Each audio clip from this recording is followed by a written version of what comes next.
Good morning, good evening doctor Shyam. And good morning सभी को मेरे तरफ से प्यार भरा नमस्ते, शुभोदया। और डॉक्टर श्याम ने बहुत इंटरेस्टिंग बात बताई, शादी की भी बात बताई। I am so happy to know that कि doctor Shyam don't know to cook, तो उनको खाना बनाना नहीं आता है। और जो डॉक्टर श्याम ने रिसर्च बताया वो सही में चौंका देने वाला है। और मुझे वो बहुत अच्छी बात लगी कि जरूरी नहीं है, क्योंकि मैं भी एक वेजिटेरियन हूँ। तो आई वॉज फीलिंग कि जरूरी नहीं है कि कोई भी अगर वेजिटेरियन पर्सन है तो वेजिटेरियन खाना आप किस क्वालिटी का खा रहे हो ये बहुत इंपॉर्टेंट रहता है। तो इसीलिए जो डॉक्टर श्याम ने बताया है कि आप किस क्वालिटी का खाना खाते हो ये ज्यादा महत्वपूर्ण है, नॉट ओनली कि वेजिटेरियन ही खाना खा रहे हो। तो यही मंत्र है हमारा मॉर्निंग न्यूट्रिशन में कि जो भी आप अगर प्रोटीन भी सिलेक्ट कर रहे हो तो इट इज नॉट कि कोई भी प्रोटीन आप ले लो, तो प्लांट बेस्ड प्रोटीन उसमें भी well research and well maintain organic kind of अगर प्रोटीन का आप चयन करते हैं तो और ज्यादा वो आपके लिए हेल्पफुल होता है। तो इसी के साथ मैं आज का सत्र शुरू करना चाहूंगी। आप सभी को very very very good morning और ग्रेट गुड मॉर्निंग। एंड इसी के साथ देखना चाह रही थी, मैं आप सभी के चैट्स चेक कर रही थी तो अभी भी कुछ गुड मॉर्निंग आ रहे हैं। मेरी आशा है कि आप सब लोग अगर गुड मॉर्निंग करना शुरू कर दे तो ये हमारा मंत्र वायरल हो जाएगा और सारे लोगों को समझ में आ जाएगा कि गुड मॉर्निंग कितना महत्वपूर्ण है। तो अपना आज का सत्र मैं शुरू करना चाह रही हूँ। मैं अपना स्क्रीन शेयर करूंगी और स्क्रीन शेयर करते करते मैं आपसे एक सवाल पूछना चाहती हूँ, देखना चाहती हूँ कि गुड मॉर्निंग हुआ है या नहीं हम सभी का। तो सवाल ये है कि हमारा कल का सत्र क्या था, उसका विषय क्या था और उस विषय से आप कितना अपने आप को जोड़ पाए हैं। तो अगर आप चैट में अपने लिखेंगे तो मुझे समझ में आएगा कि आपने अपने आप को कितना जोड़ा है उसके साथ। कल का हमारा विषय क्या था चर्चा का और उससे आप अपने आप को क्या कौन सी चीज से जोड़ पाए हो।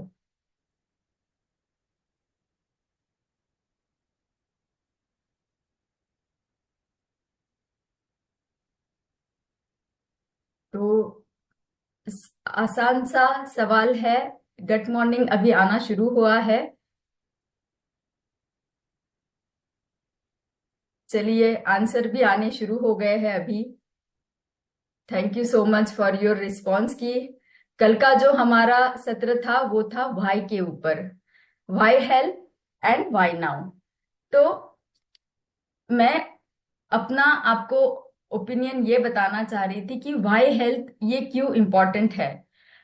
जनरली हमारे भारतीय संस्कृति में भी अगर हम कोई चीज का शुभारंभ करते हैं तो वो हम क्यों कर रहे हैं ये जानते हैं। तो हमने भी ये 21 दिन का मॉर्निंग न्यूट्रिशन का प्रोग्राम इसीलिए भाई के साथ में शुरू किया, क्योंकि किसी भी चीज के पीछे का जो हमारा इंटेंशन है वो हमें जानना बहुत जरूरी है। जब जब तक हमारा वाई बहुत स्ट्रांग नहीं रहेगा तब तक हम किसी भी चीज को उसके अंत तक फॉलो नहीं कर पाएंगे। तो अगर आपको मॉर्निंग न्यूट्रिशन के साथ में जुड़ा रहना है तो आपको इसके पीछे का मतलब हमने इसको क्यों इतना कस्टमाइज आप सब लोगों के लिए बनाया है, आपके आरोग्य को सेव करने के लिए, उसको जोड़ के रखने के लिए बनाया है। और उसमें पहला भाग ये लिया है कि वाई हेल्थ वाई नाउ। तो पहला पार्ट अगर हम देखें तो वाई हेल्थ बहुत ही सुंदर तरीके से कल हमने देखा कि बहुत ही चौंका देने वाले नंबर हमारे सामने आए थे कि कितना तेजी से जो मेडिकल कंडीशंस है, डेफिशिएंसीज है, ये सारे बढ़ते जा रहे हैं। तो इससे हमें पता चला कि कोई हम में से हर दूसरा तीसरा इंसान हमारे ग्रुप का जो है वो एक तो मोटापे की तरफ जा रहा है या उनमें डेफिशिएंसीज है बहुत सारे न्यूट्रिएंट की, या उनको शुगर की प्रॉब्लम है, या उनमें कोलेस्ट्रॉल बढ़ता जा रहा है। तो ये एक अलार्मिंग सिचुएशन है हम सब के लिए। तो इसीलिए टॉपिक था वाई हेल्थ, कि हमें हमारे आरोग्य के तरफ ध्यान देना क्यों जरूरी है। उसी सत्र का दूसरा भाग था वाई नाउ। तो बहुत ही सुंदर तरीके से उसमें यह भी बताया गया कि जो डेटा था एनालिसिस का उसके हिसाब से हम 2030 में जो नंबर बढ़ना चाहिए था वो नंबर हमारा डायबिटिक का अभी बढ़ चुका है, इसी साल में बढ़ चुका है। तो जो गति एक्सपेक्ट की है साइंटिस्ट लोगों ने, उससे भी ज्यादा तेजी से हम डिसीज कंडीशन के तरफ बढ़ते जा रहे हैं, तो अनारोग्य की तरफ बढ़ते जा रहे हैं। तो इसीलिए वाई नाउ, अभी हमें कदम उठाना क्यों जरूरी है, ये हमने आपको कल बताया। तो मॉर्निंग न्यूट्रिशन का कस्टमाइजेशन का वाई, जो हमारा इंटेंशन है, वो हमने बहुत क्लियरली आपको कम्युनिकेट किया है। मेरा कहना आपसे ये है, मैं आप सबसे आग्रह करना चाहती हूँ कि आप सारे लोग, मैं हूं या आपका ग्रुप है, आप सभी का एक अलग अलग भाई रहेगा। मैं मॉर्निंग न्यूट्रिशन से जुड़ी हूँ, मेरा कुछ अलग इंटेंशन है, मेरा कुछ अलग भाई है। आप सबको आज के लिए ये होमवर्क रहेगा कि आपका भाई क्या है, आप क्यों जुड़े हो इस प्रोग्राम से। जब तक आप आपका स्ट्रांग भाई डिसाइड कर लेते हो और जान लेते हो उसका महत्व, तभी आप लाइफ लॉन्ग इस मॉर्निंग न्यूट्रिशन को फॉलो कर पाओगे। तो इसी के साथ में आज आगे बढ़ेंगे। आज के इस सत्र के लिए उसका टॉपिक है हमारा art and science of what and how to eat. तो अभी आप सोच रहे होंगे कि खाने पीने की चीजें में क्या खाना है, कैसे खाना है, इसमें क्या आर्ट एंड साइंस है, क्योंकि बस लेना है खाना है, उसमें क्या आर्ट एंड साइंस है।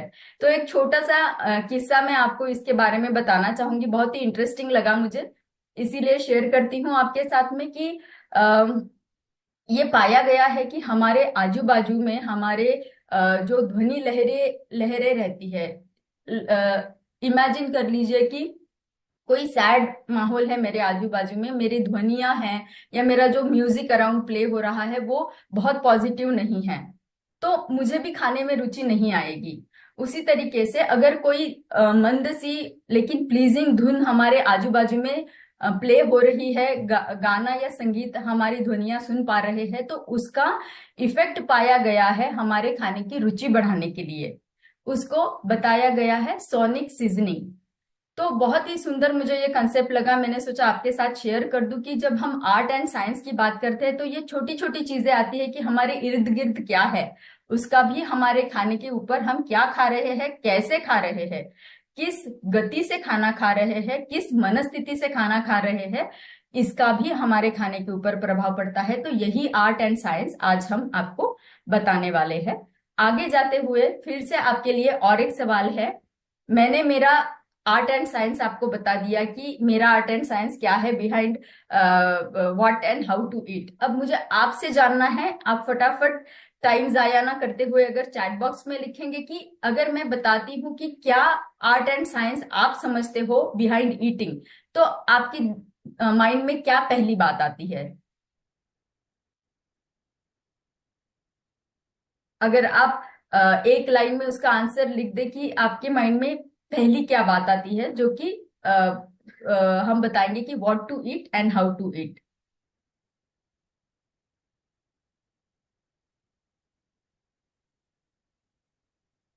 एडिक्वेट स्लीप बताया है जोसेफ जी ने, न्यूट्रिशन बताया है डायमंड, और म्यूजिक बताया है, very nice Varun ji, energy बताया है दिलीप जी ने, mindful eating definitely very important Dev Narayan Yadav ji. बहुत सारे रिस्पॉन्सेस आ रहे हैं, I am very happy for that. Healthy eating, yes very much important. Mindful eating, yes definitely. Peaceful eating, yes. तो आपने जो बताए हैं वो सारे अलग अलग एस्पेक्ट है जो हमें जानने हैं, क्या खाना हम खाते हैं और कैसे हम खाना खाते हैं। जब हम उन सारे एस्पेक्ट को जोड़ेंगे, जो आप rightly everybody is writing, and I am very happy कि आप बहुत, मतलब बहुत ही एंथुजियास्टिक आप लिसनर्स है। एंड मतलब जब लिसनर्स इतने एंथुजियास्टिक रहते हैं तो स्पीकर को बहुत एनर्जी आती है।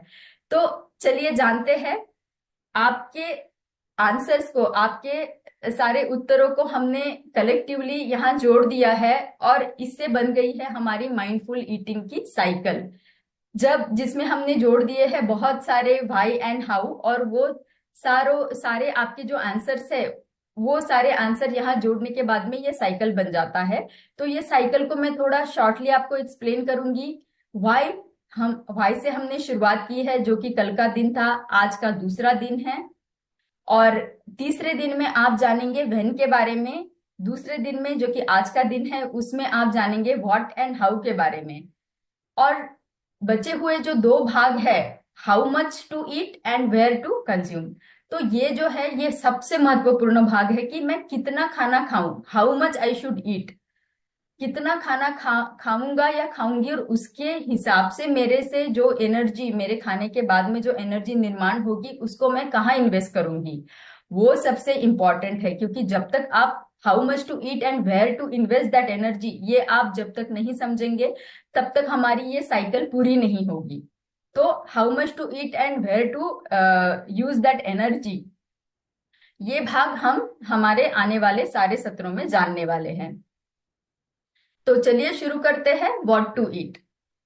ठीक है, तो आपका क्या नजरिया है व्हाट टू ईट के बारे में? एक एक शब्द में अगर आप बता पाए तो क्या खाना खाना है, तो इसमें अभी फिर हमें खाने की पर्टिकुलर, जैसे कि फूड इंग्रेडिएंट्स के बारे में आप अगर लिख सकते हो। हेल्दी डाइट बता दिया है ऑलरेडी शुभोदय जी, साहू जी ने। सही खाना खाना है, ममता जी ने बता दिया है। हेल्दी फूड खाना है। कोई इंग्रेडिएंट आ रहे हैं आपके माइंड में? क्या इंग्रेडिएंट रहने चाहिए व्हाट टू ईट में? क्या खाना खाना चाहिए?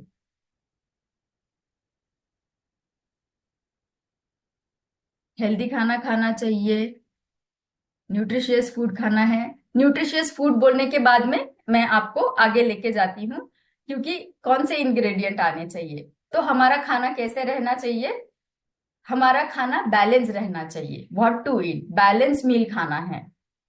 बैलेंस मील की परिभाषा ये हो जाएगी कि हमारे मेजर दो कैटेगरी है न्यूट्रिएंट के। एक न्यूट्रिएंट की कैटेगरी है हमारी मैक्रो न्यूट्रिएंट्स, दूसरा है माइक्रो न्यूट्रिएंट्स।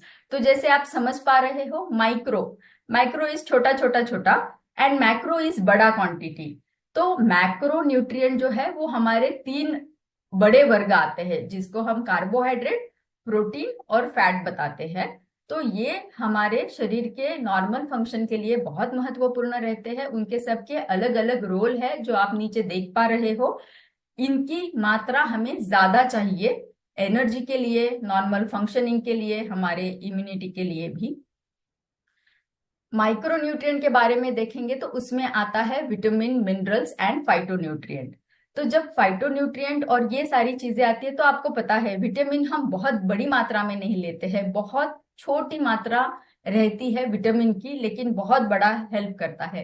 कोविड टाइम में हमने बहुत सारे लोगों ने देखा है कि विटामिन सी, बहुत लोगों ने जाना कि विटामिन सी का बहुत बड़ा रोल है इम्यूनिटी बढ़ाने के लिए, लेकिन बहुत छोटी सी क्वांटिटी उसकी लगती है। इसीलिए इनको हम माइक्रो न्यूट्रिएंट बोलते हैं जब वो कम मात्रा में हम लेते हैं।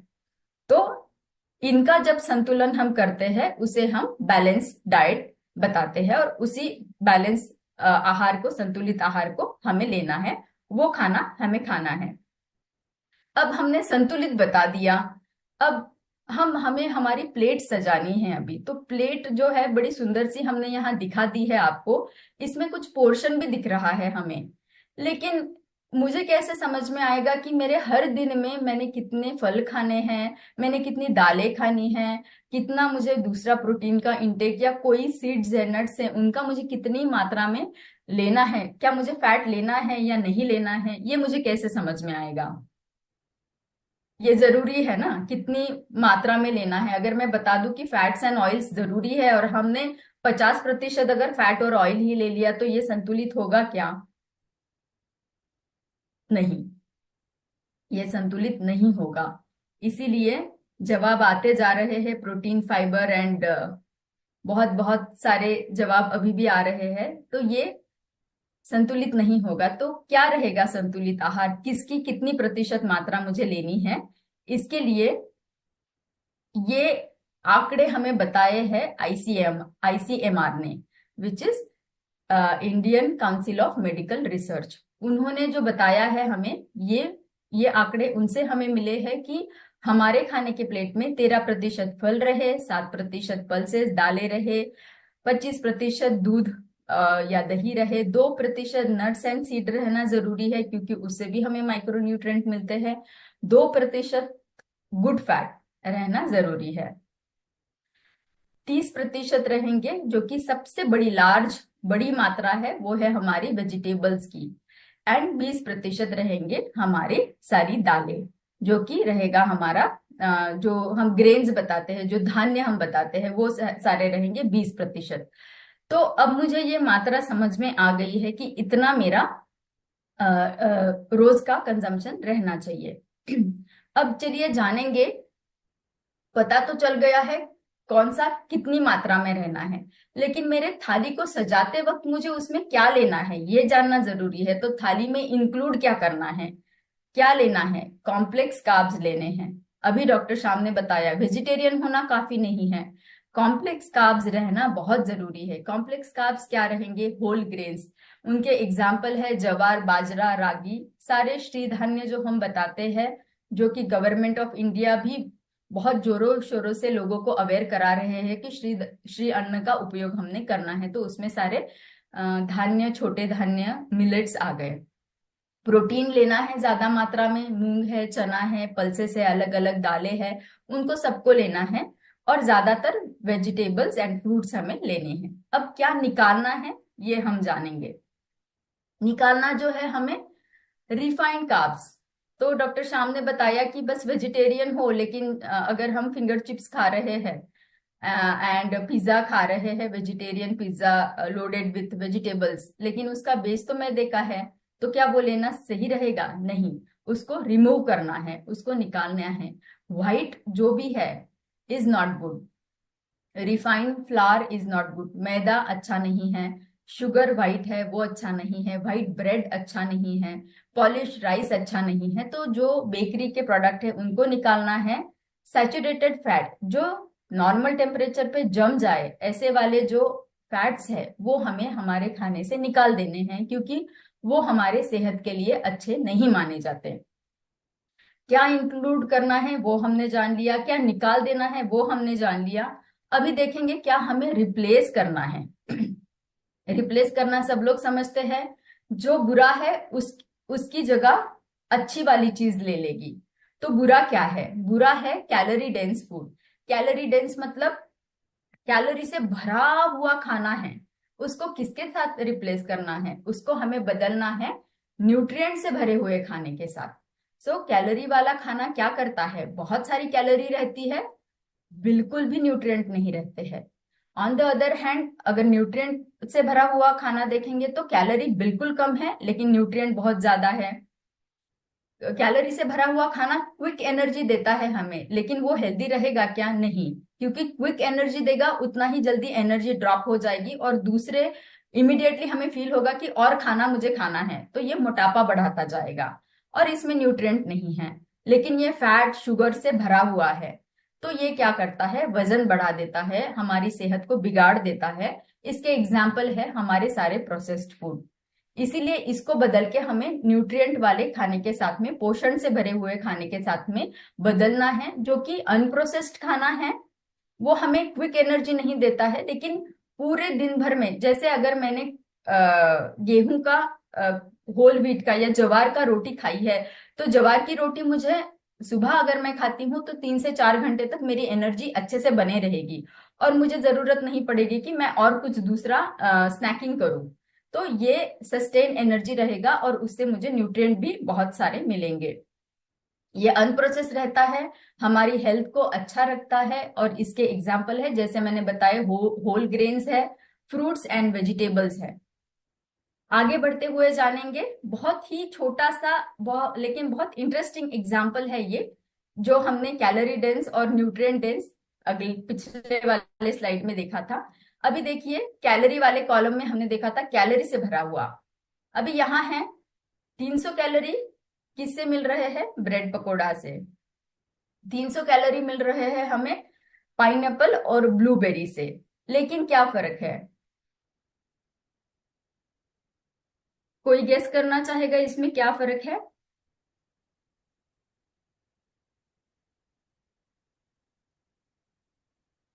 मैं आशा कर रही हूं कि अभी आपको हमारे जो हम चर्चा कर रहे हैं विषय का एक इंटेंशन, जो डेप्थ है, जो भावना हम आपके तक पहुंचाना चाहते हैं, वो शायद आपको पता चल गया होगा अब तक।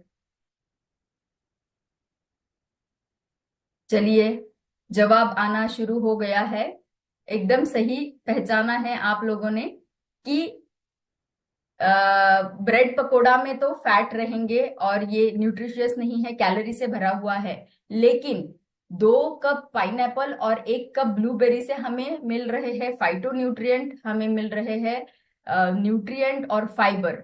सो एंटीऑक्सीडेंट से भी भरा हुआ रहता है। तो इसीलिए हमें ये फ्रेश फ्रूट्स और वेजिटेबल खा के वेजिटेरियन बनना है, ना कि ब्रेड पकोड़ा खा के वेजिटेरियन बनना है। तो ये है बहुत ही बढ़िया उदाहरण आपको आसान तरीके से समझने के लिए। इसी को कंटिन्यू करते हुए हम आगे लेके जाएंगे।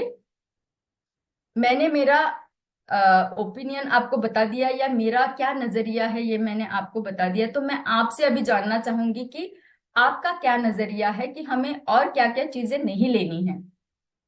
एक आध दो एग्जाम्पल अगर आप फटाफट चैट बॉक्स में डाल देंगे तो मुझे समझ में आ जाएगा कि ये बहुत ही आसानी से हम आपको समझा पा रहे हैं कौन सी चीजों को हमें नहीं लेना है। अनहेल्दी खाने को नहीं लेना है, ब्रेड को नहीं लेना है, रोटी सब्जी लेनी है। बहुत ही सही बताया है। पाइनएप्पल में, यस यस यस, पाइनएप्पल में विटामिन है। करेक्ट। पिज्जा नहीं लेना है, जंक फूड नहीं लेना है। आकाश मिश्रा जी ने लिखा है। अल्कोहल नहीं लेना है, very nice. Junk food Rupali ji ने लिखा है। ट्रांस फैट नहीं, आइसक्रीम नहीं लेना है। बहुत सारे रिस्पॉन्स आ रहे हैं। कोल्ड ड्रिंक्स नहीं लेने हैं, ऑयली एंड जंक नहीं लेना है। विश्वजीत जी ने लिखा है फास्ट फूड नहीं लेने हैं। तो बहुत सही आपने बताया। तो आपके सारे आंसर्स में समराइज करके बता देती हूँ ताकि हम आगे बढ़ सके। नहीं लेने हैं हमें रिफाइंड शुगर, नहीं लेना है हमें जंक फूड, स्मोकिंग अल्कोहल हमें पूरी तरीके से अवॉइड करना है। साथ ही साथ स्पाइसी फूड को हम कम करें ताकि हमें एसिडिटी जैसे इश्यू ना हो। कैफीन हमें नहीं लेना है, बहुत ही कम कर दीजिए। सुबह उठते ही बहुत जरूरी लगता है तो लेना है। अदरवाइज ये भी देखा गया है कि एक न्यूट्रिशन से भरा हुआ एप्पल, सफरचंद अगर आप लेते हो तो वो आपको बहुत अच्छा एनर्जी एंड एक्टिव फीलिंग देता है, क्योंकि उसमें एंटीऑक्सीडेंट है और फाइबर है कैफीन के बदले में। प्रोसेस फूड्स नहीं लेने हैं, कैलोरी डेंस नहीं लेना है, बहुत डिटेल में हमने समझा है। और ज्यादा टाइम हमें हमारे नींद के ऊपर भी देना है, स्ट्रेस को कम करने वाली चीजों की तरफ ध्यान देना है। अब जानेंगे कि क्या लेना है। तो डे लाइट में खाना खाना है, ये बहुत जरूरी है। नाइट टाइम में खाना खाने की मात्रा कम करनी है और लाइट फूड हमें लेना है। हमने जाना कि फ्रूट्स और वेजिटेबल्स की मात्रा ज्यादा रहनी चाहिए। प्रीबायोटिक जो कि हमारी आंतों के लिए अच्छा माना गया है। पानी ज्यादा पीना है, बहुत अच्छे से चबाना है खाना, निगलना नहीं है, चबाने के बाद में निगलना है। कोई कोई लोग रोटी के, बड़ी रोटी है उसके 4 भाग करेंगे, एक भाग एक ही बार में खा जाएंगे और निगल लेंगे, चबाएंगे नहीं उसे। तो ये सही आदत नहीं है। फाइबर से भरा पूरा खाना रहना चाहिए, अच्छी नींद लेनी चाहिए। फर्मेंटेड कोई एक रेसिपी हमारे खाने में रहने चाहिए। हमारे भारत में बहुत सारे फर्मेंटेड रेसिपीज है और हम उसको क्यों महत्व दे रहे हैं, क्योंकि फर्मेंटेड रेसिपी हमारे आंतों के लिए बहुत अच्छी मानी गई है।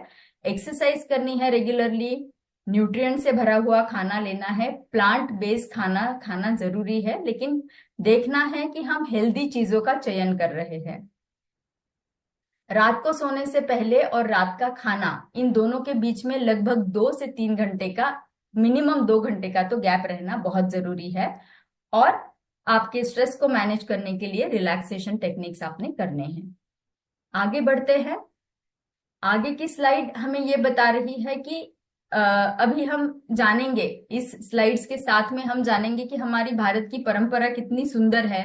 हर रीजन को हम देखें तो कोई ना कोई एक ऐसी सुंदर रेसिपी है या ऐसा सुंदर कॉम्बिनेशन उन्होंने किया वो करके रखा हुआ है कि जो हमने बैलेंस मील प्लेट देखा है आईसीएमआर का, उसकी सेम कॉपी है। लेकिन हम भूल चुके हैं उसे, हम उसे फॉलो नहीं कर रहे हैं। तो हमारे कल्चर में होते हुए भी हम उन सारे न्यूट्रिशन का फायदा नहीं ले पा रहे हैं, क्योंकि हम भूल चुके हैं, हमारे पास में टाइम नहीं है उन सब चीजों के लिए। ईस्ट का प्लेट का आप एनालिसिस अगर करें तो बहुत सुंदर यहाँ पे सत्तू पराठा लिखा हुआ है। सत्तू हम में से बहुत सारे लोगों को पता है कि बहुत ही न्यूट्रिशियस खाना माना गया है। अगर कोई जर्जर है, उनको भी अगर मतलब बहुत ही थकान सी लग रही हो, उनको भी आप अगर सत्तू देते हो तो वो बहुत ही बॉडी को नरिश करने वाला माना गया है। तो सत्तू का परोठा बहुत ही इंपॉर्टेंट ईस्ट रीजन में हमने देखा। वेस्ट रीजन में चलते हैं तो वेस्ट रीजन में आप देख पाते हो कि ब्रोकन व्हीट उपमा, एक kind of typical thepla dhokla, protein rich है सारे, और स्टीम्ड है, फर्मेंटेड है। फर्मेंटेड खाना मैंने बताया आपको कि एक रेसिपी जरूर से आपके खाने में रहे। तो ये सारी चीजें हमारे रूटीन में है, लेकिन हम उसको भूल गए हैं। अब हम आ रहे हैं उस ट्रैक के ऊपर जिससे कि हमें पता चल रहा है कि साइंटिफिकली हमारे पूर्वजों ने पहले बताया हुआ चीज अभी हमें साइंटिफिकली उसके पीछे का कारण पता चल रहा है। आगे चलते हुए देखेंगे नॉर्थ रीजन में ज्यादा से ज्यादा चीला यूज होता है, बेसन चीला, मूंग दाल चीला। कितनी आसान रेसिपी है और कितनी हेल्दी रेसिपी है, लेकिन जल्दबाजी में हम हमारे बच्चों को ब्रेड बटर जाम दे देते हैं। लेकिन उसको अगर हम बदल दे मूंग चीला से या बेसन चीला से, तो बच्चों की बढ़ती एज में ही उनको कितना अच्छा न्यूट्रिशन मिलेगा, उनकी प्रोटीन की कमी पूरी हो जाएगी, जो कि भारत प्रोटीन में डेफिशिएंट है, हमें पता है, हमने कल देखा है। साउथ रीजन में चलते हैं, पेसरेट्टू डोसा। पेसरेट्टू ये एक डोसा का प्रकार है जिसमें कि फिर से मूंग दाल उड़द दाल का कॉम्बिनेशन थोड़े ही मात्रा में चावल डालते हुए बनाया गया है, जिसमें कि कार्बोहाइड्रेट प्रोटीन का बैलेंस बहुत अच्छे तरीके से दिया गया है। तो ये है सुंदरता हमारे भारत की और न्यूट्रिशन बैलेंस हमारे भारत का, जो हम भूल चुके हैं और हम कर नहीं पा रहे हैं। राइट? क्या आप लोग एग्री करते हैं? आप लोग सहमत हैं मेरी चीजों से? अगर आप सहमत है तो आप मुझे चैट बॉक्स में ये जरूर लिख दीजिए कि हम में से कितने लोग ये प्लेट, जो आईसीएमआर की प्लेट हमने दिखाई थी पहले, उसको कितना प्रतिशत फॉलो कर पाते हो। अगर आप 20% भी फॉलो करते हो तो आप लिख सकते हो कि हाँ, हम शायद 20% फॉलो कर पा रहे हैं, शायद हम हमारा प्रोटीन ले पा रहे हैं, वेजिटेबल्स कम ले रहे हैं। तो मैं इस बात को आग्रह से जानना चाहूंगी कि आप कितना प्रतिशत उस आईसीएमआर की प्लेट को फॉलो कर पा रहे हो, या हमारा इंडियन कल्चर में जो बताया गया है प्लेट, उसमें से कितना रेसिपीज हम यूज कर पा रहे हैं, कितना प्रतिशत वेजिटेबल हम यूज कर पा रहे हैं। तो अगर 100% कोई यूज कर पा रहा है तो मैं बहुत खुश हो जाऊंगी, लेकिन अगर आप परसेंटेज में मुझे डाल के दे दे तो बहुत खुशी होगी मुझे। महेश महेश जी ने लिखा है 70%, कुमार जी ने लिखा है, वर्मा जी ने लिखा है 15%, नितिन जी ने लिखा है 30%, 10% भी है, 40% भी है, कोमल जी ने लिखा है 80%, मनीता जी ने लिखा है 40%, लेकिन 100% शायद ही हम में से कोई आ पाए। ये बहुत ही सैड बात है कि हम कोई भी उसको पूरे तरीके से नहीं फॉलो कर पा रहे हैं। एक बात ये भी है कि हम अवेयर नहीं है, हमें उतना उसके बारे में किसी ने अवेयर नहीं किया है। अब जब हमें आई ओपनिंग नंबर दिखे हैं कल के सेशन में, तब शायद हमें थोड़ा चेतना आई होगी कि ये हमें स्टेप लेना है, ये कदम उठाना है, क्यों लेना है। तो अब जब ये गैप निर्माण हो गई है, एक बात तो हम पूरा तरीके से प्लेट नहीं सजा पा रहे हैं हमारी, दूसरी बात इन केस हम बहुत प्रयत्न कर ले उसको सजाने का, लेकिन जो हमें वेजिटेबल्स मिलते हैं या जो भी कुछ ग्रेन्स या जो नट्स एंड सीड्स मिलते हैं, उसमें भी अडल्ट्रेशन होने के वजह से हमें उसका पूरा पूरा न्यूट्रिएंट नहीं मिल पाता, जिसके वजह से न्यूट्रिशन की एक गैप सी निर्माण हो गई है। उस गैप को हमें मिटाना है, और उस गैप को मिटाने के लिए एक ब्रिज का हमें यूज करना है, जिसमें कि हमें ये भी जानना जरूरी है कि सप्लीमेंट का रोल बहुत इंपॉर्टेंट है, जिसमें कि हमारा प्रोटीन रिकमेंडेड, जो हमारा डाइटरी अलाउंस है, जो हमें रिकमेंड किया गया है by the research organisations of India, fibre का रिकमेंडेड डोज, डेली हमारे विटामिन मिनरल्स का डोज और गुड फैट का डोज, ये हमारे सेहत में रहना बहुत ही जरूरी है। ये हमारे शरीर का आधार स्तंभ है, ये हमारे शरीर का फाउंडेशन है। लेकिन क्या मैं कोई भी प्रोडक्ट को ऐसे ही ले लूं तो सही रहेगा? ये सही नहीं रहेगा, क्योंकि हमें हर प्रोडक्ट के पीछे का लेबल पढ़ना बहुत जरूरी है। आइडियल प्रोडक्ट और आइडियल लेबल उसको माना गया है जिसमें कि प्रिजर्वेशन फ्री प्रोडक्ट जो है, आर्टिफिशियल कलर्स फ्री जो है, और जिसमें कि हमने ऑर्गेनिक चीजों को ज्यादा से ज्यादा यूज किया है, ऐसे चीजों को उपयोग करके बनाए गए ये सारे प्रोडक्ट है जिनका हमने ज्यादा से ज्यादा उपयोग करना जरूरी माना गया है।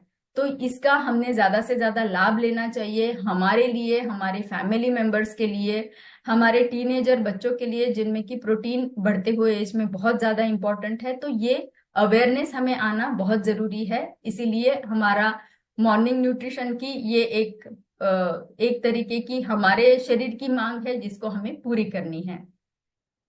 तो आज से इम्प्लीमेंट कर सकते हैं, हमारी इस न्यूट्रिशन की गैप को हमें भर के निकालना है। आगे बढ़ेंगे। आज की एक रेसिपी आपको बताती हूँ कि चिया सीड वाटर। तो चिया सीड वाटर, अच्छा इससे चिया सीड वाटर जाने से पहले थोड़ा सा बैक लेके जा रही हूँ। अर्जुन जी ने कल हमें एक लस्सी वाला बताया था फाइबर के साथ में, तो मैं रेडी हूँ आज मेरी लस्सी लेके फाइबर के साथ में, और मेरा भी आज का मॉर्निंग न्यूट्रिशन पूरा हो चुका है। आशा करती हूँ आपने भी वो इम्प्लीमेंट किया होगा। नहीं किया होगा तो आज से शुरू कर दीजिए और आगे चलते हैं, जिसमें कि हमने जाना है fibre, fibre rich chia seed. तो जब फाइबर हम सिंगल लेंगे तो हमें 2 ग्राम का फाइबर उसमें मिलेगा, लेकिन इसको अगर आप फाइबर न्यूट्रलाइट के साथ में अगर कंबाइन कर दोगे तो आपको उसका 5 ग्राम से भी ज्यादा का और 200% से भी ज्यादा हमें उसका फायदा मिलने वाला है। तो ये डिफरेंस हमारा फाइबर मीटर हमें दिखा रहा है, which is very very helpful.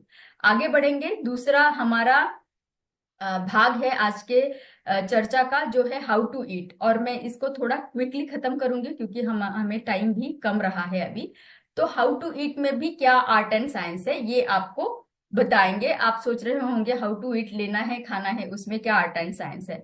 तो थोड़ा थोड़ा साइंस में आपको यहाँ बता देती हूँ। च्यूइंग, च्यूइंग मतलब जब हम खाना खाते हैं, चबाते हैं, तो जब हमारा खाना मुंह में गया है तो वो हमारे सलाइवा के साथ में जो लार है हमारी मुंह की, उसमें मिक्सअप हो जाता है, और जब वो हम चबाते हैं उसे, एक बहुत ही सुंदर कहावत है हमारे भारतीय परंपरा में कि 32 बार चबाना है। तो क्या मुझे 32 बार काउंट करना है? एक बार चबाया, 2 बार चबाया, 32 बार चबाते हुए? उसका मतलब ये नहीं है कि 32 बार काउंट करना है। उसका मतलब ये है कि इतना चबाना है उसे कि वो बहुत ही सॉफ्ट हो जाए और हमें निगलने के लिए आसानी हो। आगे बढ़ते हुए देखेंगे कि जब हम च्यूइंग करते हैं, ये च्यूइंग का प्रोसीजर है जो स्टेप बाय स्टेप जाता है। इसका एक अर्ली स्टेज आता है जिसमें कि खाना सलाइवा के साथ मिक्स होते हुए दूसरे एंजाइम्स को भी अट्रैक्ट करता है। तो ये अर्ली स्टेज से लेटर स्टेज जब जाता है, दूसरे स्टेज में, तभी मुंह के अंदर ही हमारे खाने का डाइजेशन शुरू हो गया रहता है। कार्बोहाइड्रेट के ऊपर एंजाइम का एक्शन होके कार्बोहाइड्रेट का मेटाबॉलिज्म या उसका उसको उसको टूटना वहीं पे शुरू हो जाता है मुंह में। तो इसीलिए जब हम बहुत अच्छे से खाना चबाएंगे और लेंगे तभी हमें उसके ज्यादा से ज्यादा न्यूट्रिएंट मिलेंगे। और एक कहावत है, it is called as eat water and drink food. तो पानी इतना स्लोली पीना है जैसे कि आप खाना खा रहे हो, और खाना इतना चबाना है कि उसको आप पी पाओ। तो ड्रिंक योर फूड, इतना उसको चबाना है, क्योंकि फिर आंतों को आसानी होगी उसमें से न्यूट्रिएंट लेके बॉडी को पहुंचाने के लिए। अब आ गए हैं हमारे सुपर हीरो, जो सलाइवा की मैं बात कर रही थी। तो सलाइवा का क्या बस चबाने के लिए रोल है? नहीं, सलाइवा का रोल है हमारे प्रोटेक्शन के लिए, हमारे मुंह के प्रोटेक्शन के लिए, उसको मॉइस्ट रखने के लिए। उसमें अगर कोई बैक्टीरियाज एंटर होने की कोशिश कर रहे हैं तो मुंह में ही उसका विनाश भी करने की कैपेसिटी सलाइवा रखता है। साथ ही साथ कार्बोहाइड्रेट का भी मेटाबॉलिज्म ब्रेक डाउन होना शुरू हो जाता है। तो ये है हमारा सलाइवा सुपर हीरो। आगे चलते हुए जानेंगे कि कितना इंपॉर्टेंट है गट ब्रेन क्रॉस टॉक। तो कितना, जैसे ही हम खाना खाते हैं तो हमारी आंतें एक सिग्नल पहुंचा देती है हमारे ब्रेन को, तो ब्रेन से कुछ एंजाइम्स निकल जाते हैं बिकॉज ऑफ द सिग्नल, और जाके वो हमारे आंतों को एंजाइम्स को पहुंचाते हैं ताकि हमारी चयापचय की क्रिया अच्छी बनी रहे। अब हम अगर रश में खाना खा रहे हैं या फिर टेंशन में खाना खा रहे हैं तो खाना तो खा लेंगे, खाने के बाद में एक सेंसेशन सा फील होता है, गुड़गुड़ाहट सी शुरू हो जाती है, एक अनइजीनेस सा शुरू हो जाता है, लोगों को एसिडिटी हो जाती है जब वो ऐसे टेंशन में खाना खा लेते हैं। तो ये इसलिए होता है क्योंकि गट जो है हड़बड़ाहट में खाना खाने की वजह से सही सिग्नल नहीं जा पाते हैं ब्रेन को, और ब्रेन को जो है वो कम ज्यादा, फिर ब्रेन के सिग्नल डिस्टर्ब हो गए तो ब्रेन ने भी एंजाइम कम ज्यादा मात्रा में भेज दिए हैं, तो डाइजेशन डिस्टर्ब हो गया है, ये प्रॉब्लम होता है। तो ये ब्रेन और गट का जो क्रॉस टॉक है उसको नॉर्मल रखना ये हमारे हाथ में है, इसीलिए खाना हमें स्लो खाना है। तो खाना स्लो खाना है मेरे हिसाब से। आपके हिसाब से आप क्या समझते हैं कि क्या फायदा होगा? फटाफट से आप अगर आपके चैट बॉक्स में डाल देंगे तो अच्छा हो जाएगा कि क्या बेनिफिट हमें मिलते हैं।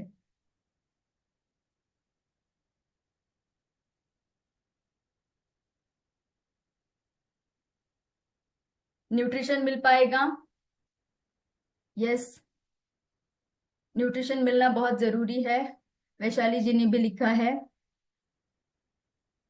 यस, तो वो बहुत जरूरी है। बहुत सारे आंसर आ रहे हैं लेकिन हमारे पास टाइम की कमी है तो मैं थोड़ा आगे लेके जाऊंगी। कम खाना खाने, धीमे खाना खाने से हमें ज्यादा से ज्यादा चबाने के लिए टाइम मिलेगा, डाइजेशन और न्यूट्रिएंट का एब्सॉर्प्शन होगा। कैलोरीज हम कम खाएंगे तो मोटापा कम होगा, उसी के साथ साथ में डायबिटीज का रिस्क कम होगा।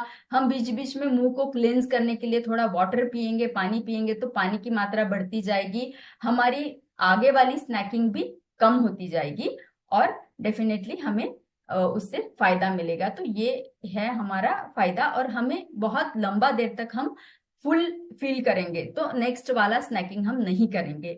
और क्या होता है, और ये हमें एक कॉग्निटिव बिहेवियर थेरेपी का चीज है जो माइंड के ऊपर मील का क्या इन्फ्लुएंस होता है। माइंड जो है वो बहुत इंपॉर्टेंट रोल प्ले करता है, तो इसीलिए हमें यहाँ बताना है कि अगर हम बाकी के सारे डिस्ट्रैक्शंस रोक के खाना खाए, तो पहले के जमाने में रहता था कि भाई खाना खाओगे तो बात नहीं करना है, बड़े लोग डांट देते थे, तो ये डिस्ट्रैक्शन को अवॉइड करने के लिए रहता था ताकि हमारा पूरा कंसंट्रेशन खाने पे रहे।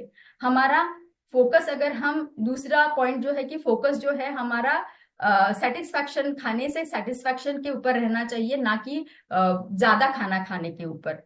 तीसरी बात यह है कि खाने में हमें माइंडफुली खाना खाना है।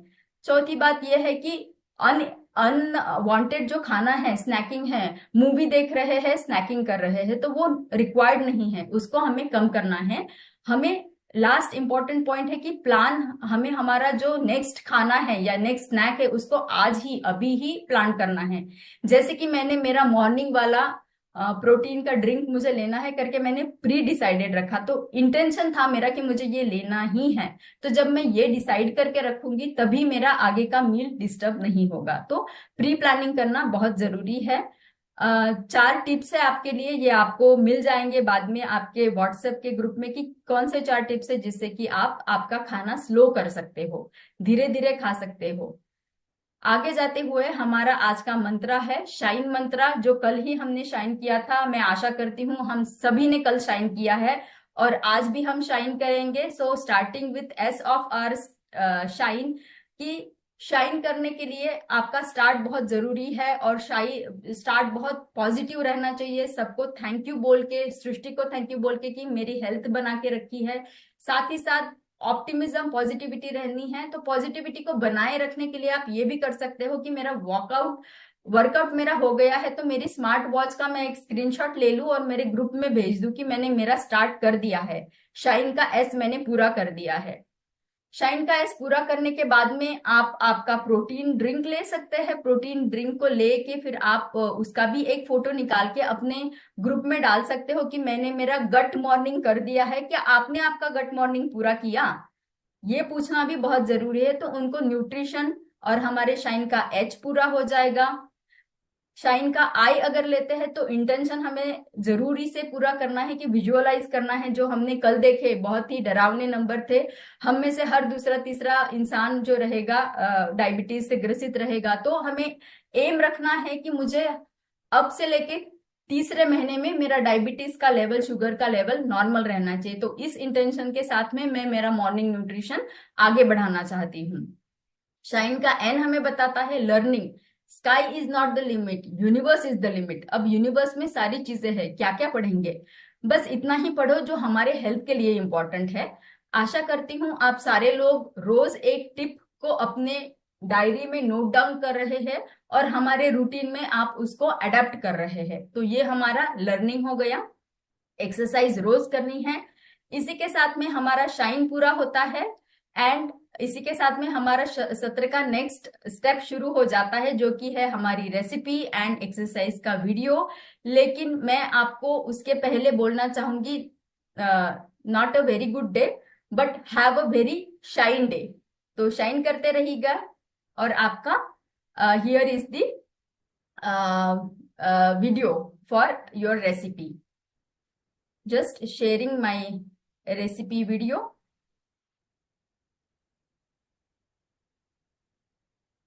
Is it visible?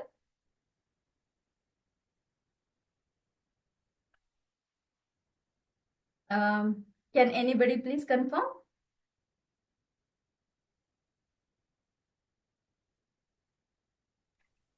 Yes, it's visible. Doctor is visible.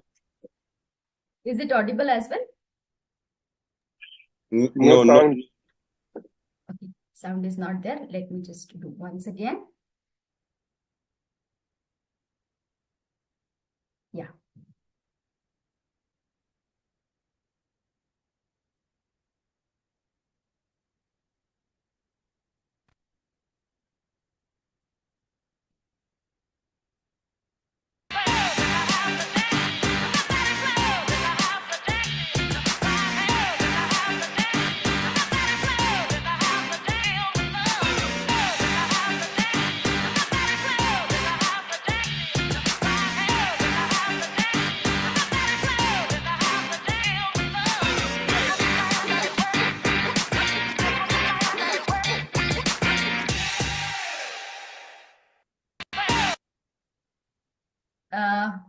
Hopefully it was audible and visible as well, right?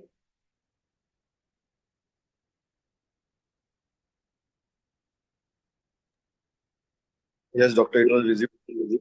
Thank you. अब हम आगे जाएंगे। जो हमारा ओके, हमारा जो नेक्स्ट वीडियो है हमारा एक्सरसाइज वाला। तो exercise video I am going to share.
Am I audible, team? Yes, Dr. Tushar. हमारा video is visible and audible. Please confirm. The video sound is not there. If you can replay. Is it? Now sound is there. Yes. Thank you. Yeah. So yeah. पर आसन करने वाले बहुत ही simple योग के आसन जो हेल्प करेंगे आपकी गट हेल्थ को इंप्रूव करने के लिए। तो what are we waiting for? Let's get started. तो आइए हम स्टार्ट करते हैं विद फर्स्ट पोज से, जिसका नाम है कैट एंड काउ स्ट्रेच। ये आपकी गट हेल्थ के साथ साथ स्पाइन हेल्थ के लिए बहुत इफेक्टिव है। हम ऑन द पोज के पीछे ध्यान देंगे, मतलब आपके हाथ आपके शोल्डर्स के नीचे, आपके नीज आपके हिप्स के नीचे, और जिसमें हम अपनी स्पाइन की दोनों मूवमेंट करें, जिसमें है आर्च एंड राउंड। तो इस मूवमेंट को करने के लिए जो कोर एंगेजमेंट है वो भी समझना बहुत जरूरी है। मतलब जिसका सेंटर पोजीशन है वो है जिससे आपने अपनी सारी मसल्स को स्क्वीज करके रखा है अपनी स्पाइन के आसपास। जब आप लंबी गहरी सांस भरेंगे तो आप ऊपर की तरफ जाएंगे आर्च करते हुए ऊपर, और जब आप सांस छोड़ेंगे तो आप अपनी स्पाइन को राउंड करेंगे अंदर की तरफ। फिर लंबा गहरा सांस भरते हुए ऊपर और सांस को छोड़ते हुए अंदर। इस तरह से इसको कम से कम 3 से 4 बार करेंगे। ये बहुत ही अमेजिंग स्ट्रेच है आपकी पूरी स्पाइन के लिए। प्लस यू कैन सी कि आपके सारे के सारे डाइजेस्टिव ऑर्गन्स को कितने अच्छे से स्पेस आउट करके स्ट्रेच कर रहा है। And one last time as you exhale, आप अपनी स्पाइन को टैपिंग करेंगे पूरा। ऐसे फील कीजिए कि आपकी नाभि आपकी रीढ़ की हड्डी से मिल रही है और आपकी रीढ़ की हड्डी से धागा बना है और वो धागा आपको ऊपर की तरफ खींच रहा है, पूरा स्ट्रेच करते और फिर वापस रिलैक्स करते हुए ऑन द पोज। तो आइए हम चलते हैं अपने सेकंड आसन की तरफ, जिसका नाम है vajrasana, also called it thunderbolt pose और डायमंड पोज। इसके लिए आप एक फ्रॉक का यूज भी कर सकते हैं। मैंने अपने लिए कुशन रखा है, तो आप कुशन, पिलो या कोई चादर या कंबल को लपेट कर यूज कर सकते हैं। सो वज्रासन में होता क्या है कि आप अपने दोनों पलकों को जोड़ लेते हैं और अपनी एड़ी के ऊपर अपने हिप्स को रख के सीधा बैठते हैं। इस तरह से बैठने में बहुत सारे लोगों को यहाँ पर पेन होता है, मतलब नीज में पेन होता है या आपको यहाँ पर शिन में पेन होता है और आपकी थाइस पूरी तरह स्ट्रेच होती है, तो ये पूरा का पूरा हिस्सा अगर इन्फ्लेम है तो पेन होता है। आप इससे बचने के लिए क्या कर सकते हैं? एक कुशन का यूज कर सकते हैं। स्क्वीज कीजिए अच्छे से अपने कान मसल्स के ऊपर और ऐसे बैठ। अब आप देखिए कि आपकी जो हील्स है उसके ऊपर आपकी हिप्स रेस्टेड है, आपकी बॉडी में पूरा स्ट्रेच है, नाभि अच्छे से एंगेज है, और उसके बाद आपको वज्र आसन बहुत आसानी से परफेक्ट फॉर्मेट में मिल रहा है। तो कोशिश कीजिए कि आप उसको तब तक ड्रॉप से करते रहिए जब तक आप उसको विदाउट को इजीली नहीं कर पा रहे। आप बिल्कुल भी कोई नुकसान नहीं है, पूरी लाइफ इसको विथड्रॉ करते। इसके अंदर आप डायफ्रैग्मेटिक ब्रीथिंग कर सकते हैं जो बहुत इफेक्टिव है आपकी ब्लड रीसेट के लिए। तो क्या करेंगे? लंबा गहरा सांस लेंगे। जब आप सांस भर रहे हैं तो फील कीजिए कि आपकी पूरी बॉडी में ऑक्सीजन मिल रहा है। सांस छोड़ेंगे और फिर दोबारा छोड़ेंगे और फील कीजिए कि अगेन आपकी जो नाभि है वो पीछे भीतर चली गई और आपने पूरा का पूरा अपने डायफ्राम को ऊपर की तरफ खींच लिया, डायफ्रैग्मेटिक। और फिर लंबी गहरी सांस अंदर और फिर सांस को छोड़ते हुए। आपने नोटिस किया कि मेरा जो एक्सहेल है वो इनहेल से थोड़ा सा बड़ा, तो कोशिश कीजिए कि आप जो इनहेल कर रहे हैं एक्सहेल उससे थोड़ा सा लंबा करेंगे। आपके दोनों हाथ अगर आप अपने घुटनों पे रख के सीधा बैठ के इस प्रोसेस से करेंगे तो ये बहुत ही अमेजिंग मेडिटेटिव पोज भी है। और अगर दिन में आपने 2 से 3 बार इसको कर लिया तो you have to see the benefit of increase in the blood flow in the entire body region. And in fact ये सिर्फ एक ऐसा आसन है जो आप अपने खाने के बाद कर सकते हैं, क्योंकि ये ब्लड सर्कुलेशन इंक्रीज करता है आपके पूरे के पूरे डाइजेस्टिव सिस्टम में। तो आइए मेरे साथ करते हैं 3 बार इसको। लंबा गहरा सांस भरेंगे, सांस को छोड़ेंगे, फिर से लंबा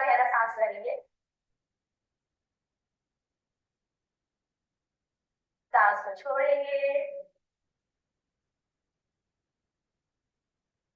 और फिर से एक बार लंबा रहे सांस करेंगे।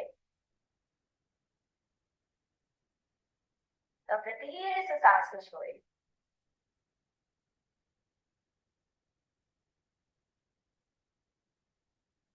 This brings us to the last asana, which is Balasana or child pose. Again, बहुत ही इफेक्टिव पोज है और इनफैक्ट स्ट्रेस रिलीफ के लिए बेस्ट पोज है। ऑब्वियसली गट रीसेट के लिए बहुत अमेजिंग है, आपकी गट की हेल्थ के लिए बहुत अमेजिंग है, बट इसके साथ साथ ये सभी के सभी पोजेस के और बहुत बेनिफिट है। बाल आसन के लिए आप अपने घुटनों पे आ सकते हैं, आपको अपनी पूरी बॉडी को स्ट्रेच करते हुए अपने हिप्स को अपने एंकल्स तक लेकर आना है और अपनी फ्रंट बॉडी को भी पूरा स्ट्रेच करना है। इससे सांस भरते हुए आप ऊपर की तरफ आएंगे और पीछे की तरफ जाएंगे और सांस छोड़ते हुए अपने आप को लंबा बिछा देंगे। जब सांस भरते हुए सांस छोड़ते हुए इस तरह से आप इजीली पीछे जा सकते हैं बिना अपने घुटनों पे बहुत ज्यादा प्रेशर डालें। तो कोशिश कर सकते हैं कि आगे जाने तक अगर आप इतने नीचे नहीं जाएंगे तो यहाँ पर फ्रंट में किसी कुशन या किसी बोल्डर को रखेंगे और फिर उतना स्ट्रेच करेंगे जितना आप इजीली आज कर सकते हैं। अगर कोशिश करते हुए अपने फॉरहेड को भी नीचे लगाएंगे तो ये बहुत इफेक्टिव है। कैन यू सी कि आपकी पूरी बेली आपके थाइस के साथ जुड़ गई है और आपका सारा का सारा ब्लड फ्लो आगे की तरफ आ गया है। बहुत रिलैक्स पोज है ये। होल्ड करेंगे यहाँ पर थोड़ी देर तक और एक लंबी गहरी सांस रखते हुए वापस ऊपर। इनफैक्ट बहुत सभी लोगों को ऐसा लगता है कि बहुत डिफिकल्ट पोज करेंगे ना तो योग का पूरा बेनिफिट होगा। बिल्कुल भी ऐसा नहीं है। Simplest of the poses which are done consistently will give you the maximum benefit. Thank you everyone. I hope आपको ये सारे के सारे आसन बहुत इजीली समझ आ गए होंगे। अब आपको करना है इनको practice regularly without fair and keep rocking.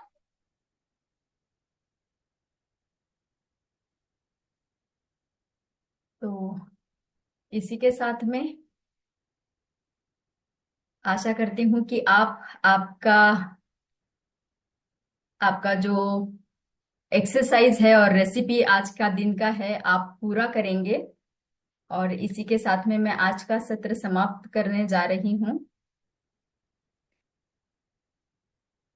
कल के सत्र में हमारे पास और भी इंटरेस्टिंग बात आने वाली है जिसका नाम है व्हेन टू ईट। जो हमने सारे क्वेश्चंस देखे हैं उसमें से व्हेन टू ईट ये बहुत इंपॉर्टेंट है और कल बहुत ही एक इंटरेस्टिंग एस्पेक्ट आने वाला है।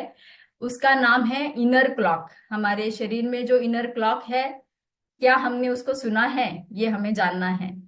तो आप सभी को मेरे तरफ से शुभकामनाएं for rest of your journey of morning nutrition.